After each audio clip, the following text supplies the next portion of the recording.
vang xin nó dấu xì kịp bụi lăng xì mây ta căn núi nó dòng kịp bụi in lăng chỉ khăn lâu thấy hi ta bôi bằng ngã là riêng cùng thơ âm hiện tại buồn bánh trăng là bọn cho viên cùng thọ chỉ về cái hiến vô lệ buồn bánh trăng cùng người ở xa ngã nôm gió lên con điều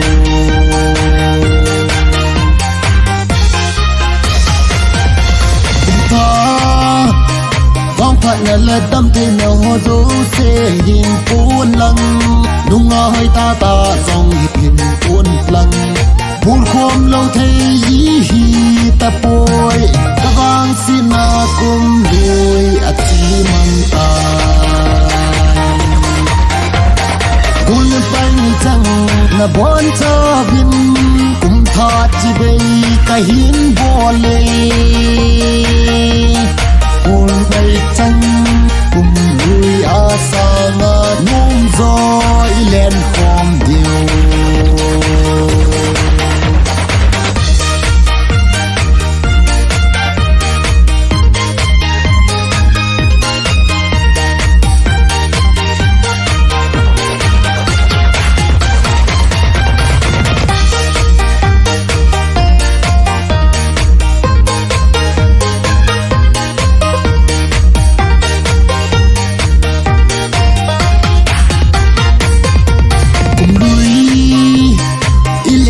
lại sung lô thăm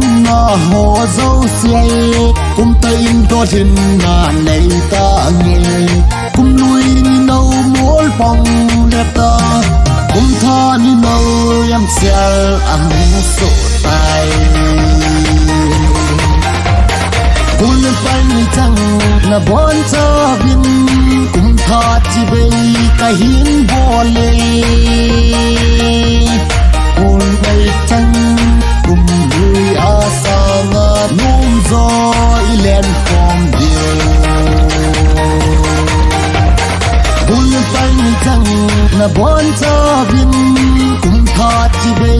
cái hiến vô lệ buồn bánh trăng